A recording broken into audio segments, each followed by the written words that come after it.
1929, de um arquiteto francês chamado Alfred Agache, que traz para o Rio de Janeiro um plano diretor, né, em que ele desenha, vamos dizer assim, a cidade do Rio de Janeiro a partir da ideia de uma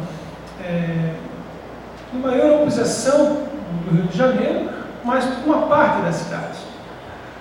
Os pobres que ali existiam, eles não estavam sendo contemplados com esse tipo de projeto. Eles foram convidados a se retirar da cidade, né? E do lado direito de vocês, uma foto um pouco depois, na primeira favela do Rio de Janeiro, no Morro da Providência, que se chamava Morro da Favela, e que muitos dos moradores que ali estão, eles saíram exatamente da cidade formal projetada pelo Alfred Agache. Então, eu só vou mostrar para vocês o quanto que o urbanismo, né, brasileiro, como o planejamento urbano brasileiro, trata da questão urbana a partir de uma dualidade. Ele, por muito tempo, ele vai negar a existência de uma cidade de pobres, de uma cidade não formalizada nos planos, não formalizada nas leis. Se a gente for pegar alguns estudos a respeito dessa dualidade, eu gosto muito desse texto de um geógrafo dos mais reconhecidos no mundo, Milton Santos, que fala que nos países periféricos nós temos um espaço dividido. Esse espaço dividido, ele apresenta como portador de dois circuitos da economia, o circuito superior e o circuito inferior. No circuito superior da economia, nós temos a cidade formal. Nós temos uma cidade que funciona nos moldes de uma cidade europeia, de uma cidade americana, de uma cidade que admite planos, que admite posse da terra, que admite espaços públicos, que admite uma ordem, né, que vai seguir uma ordem desse circuito superior da economia. Então, planos diretores, funcionamentos são feitos para esse tipo de cidade. Esse circuito superior da economia, ela participa, que nós podemos chamar de aceleração contemporânea global, do ponto de vista que as grandes cidades no mundo estão operando, se repete também nas grandes cidades brasileiras, em partes das grandes cidades brasileiras, em algumas partes das grandes cidades brasileiras. É o caso que um exemplo da Ponte Estaiada, que é um símbolo, né, de São Paulo, como um elemento urbano que valorizou, acabou se tornando quase que um paradigma. Tem Ponte Estaiada até em Curitiba agora, né? Tudo que está lugar agora faz a sua Ponte Estaiada. Preciso dizer que Florianópolis já tem Ponte Estaiada desde 1926, né? Ponte Esse é uma Ponte Estaiada, mas não tinha esse nome, é chamado de Ponte Intensa.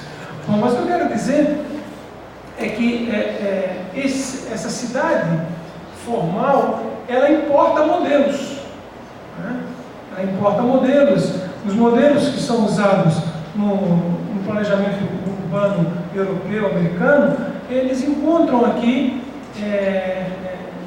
ecos, né? Embora tenham nascido em outro contexto. No entanto, o próprio Milton Santos coloca que essa cidade dividida, esse espaço urbano dividido, ele possui um outro circuito da economia, que ele chama de circuito inferior, né? Esse circuito inferior, ele é composto, né, de outras formas de fabricação do capital, que é intensivo, né?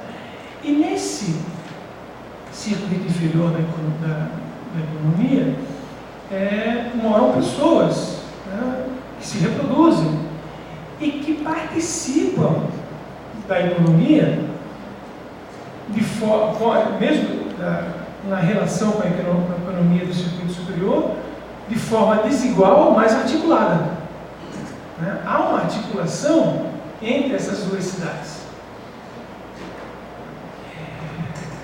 Onde está essa cidade? Essa cidade está onde as leis proíbem a construção. Porque onde as leis proíbem a construção, você não pode incorporar. Onde as leis proíbem as construções, você não pode formalizar o mercado, não pode formalizar a construção. Ora, o mercado então não se apropria desses espaços.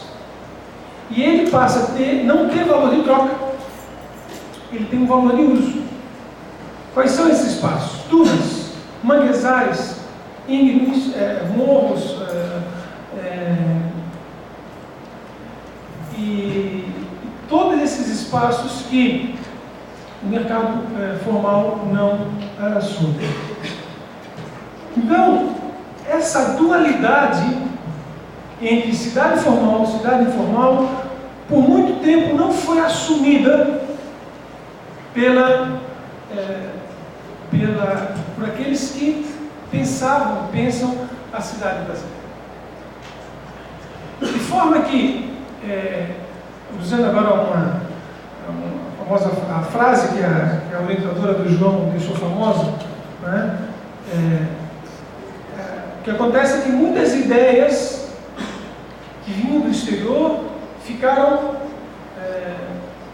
fora do lugar.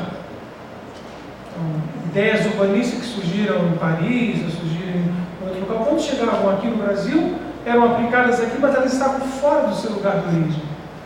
E ao chegarem aqui, essas ideias não respondiam às necessidades de muitos lugares. E muitos lugares daqui ficavam fora dessas ideias.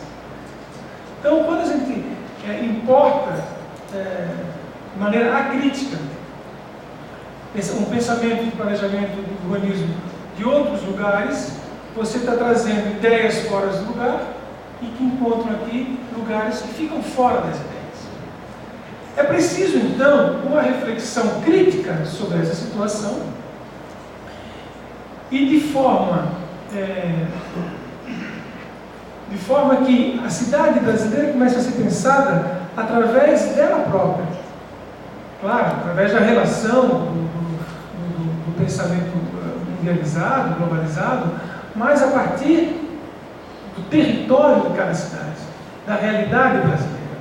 E começa a surgir, então, no Brasil, no início da década de 60, um pensamento crítico que começa a dizer o seguinte: olha, nós não vamos resolver o problema das cidades brasileiras se nós não reconhecemos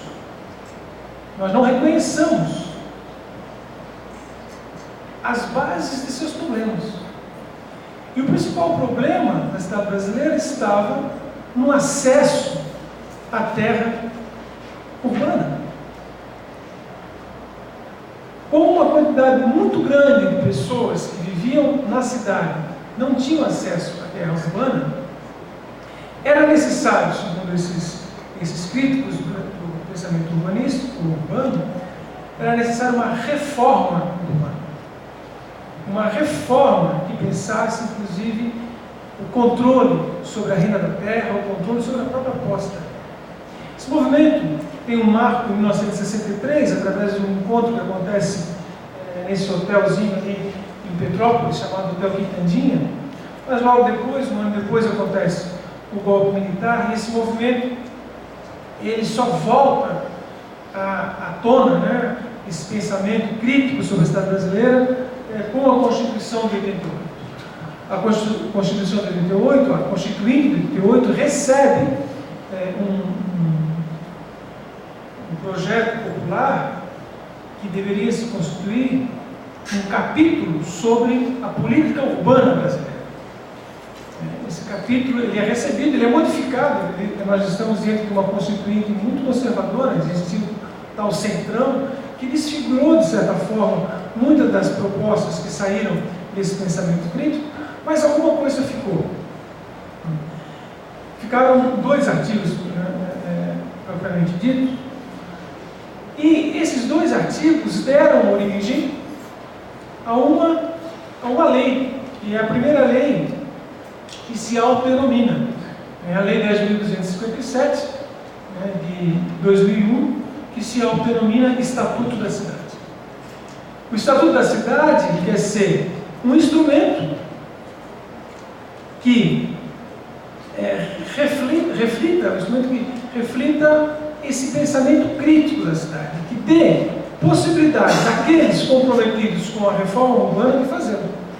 Seja do ponto de vista do acesso à terra, do acesso a direitos, seja do ponto de vista do controle, inclusive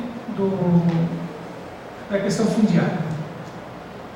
Então, 2001, 13 anos depois da Constituição, né, esses artigos constituem o capítulo sobre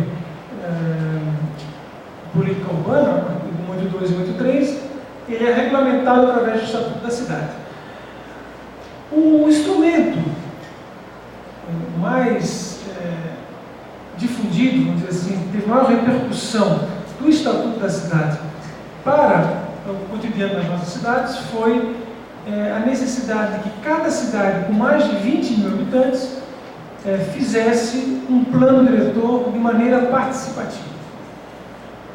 A participação era necessária, era defendida pelo Estatuto da Cidade, ainda não é, por acreditar que é da participação que vão emergir aqueles conflitos que eu falei no início.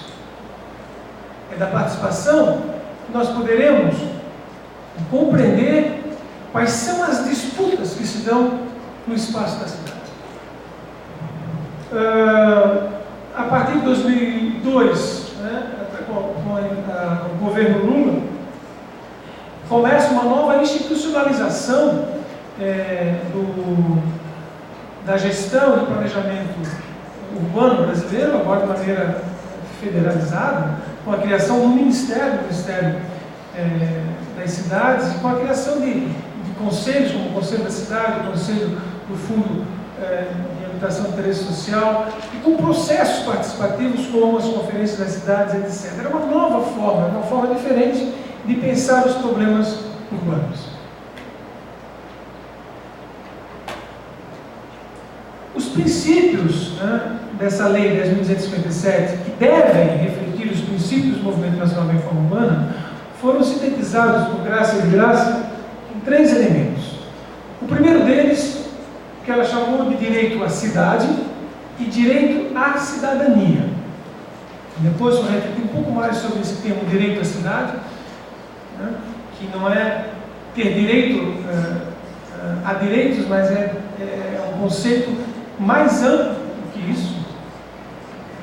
O segundo princípio, a democracia participativa como princípio para a gestão da cidade, por aquele elemento que eu falei para vocês, que ele deixa falar atores que não falavam nos processos anteriores.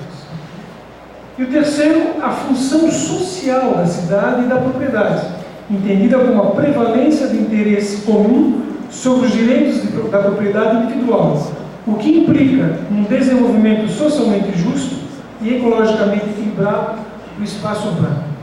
Você falar no Brasil que o direito de propriedade está sujeito a um outro direito, já é por si só uma revolução.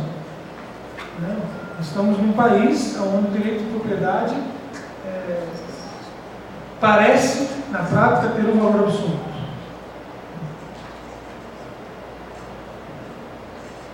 Então, a gente pode reconhecer avanços, né, nas últimas décadas sobre a questão urbana no Brasil.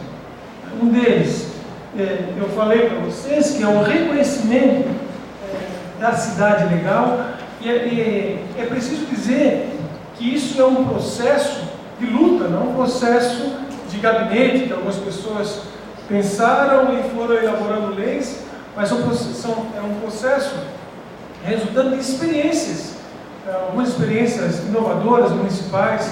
Para você ter uma ideia, a questão das EIs, por exemplo, que foi criada no Recife, né, ela surge de um impasse muito interessante. Né?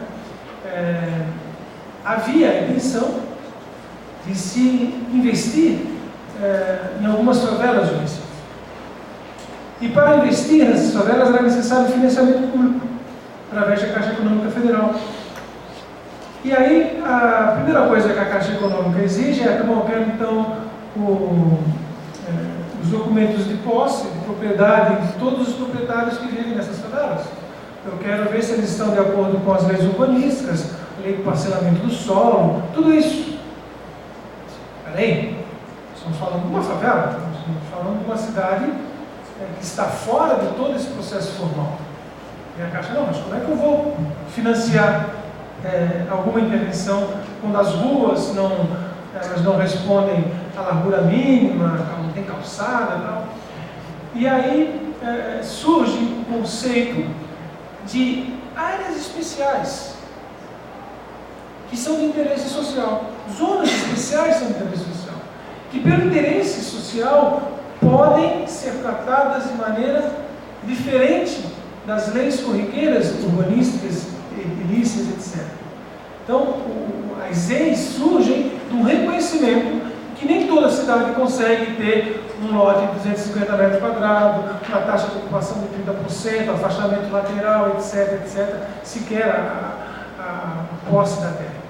Então, só para exemplificar que esses espaços fora da cidade formal têm sua história e têm lutas sociais em defesa deles.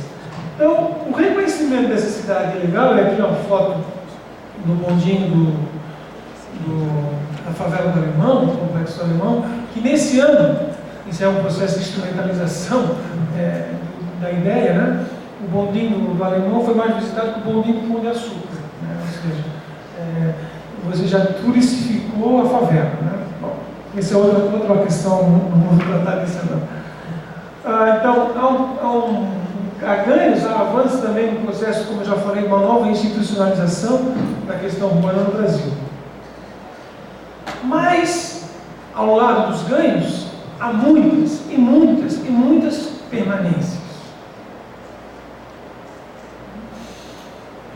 O país alcançou o lugar de sétima economia do mundo, e o que nós vemos nas cidades brasileiras são mais externalidades negativas desse dado do que externalidades positivas.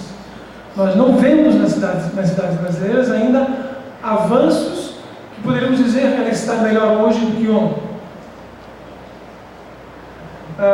E aqui são duas realidades bem díspares, né? São Paulo, Paraisópolis, ao lado de condomínios verticais, ali dois deles, ali em forma de helicoidal ali, cada apartamento daquele tem uma piscina, cuja vista é a favela. Então, há uma justa posição das duas cidades que nós estamos falando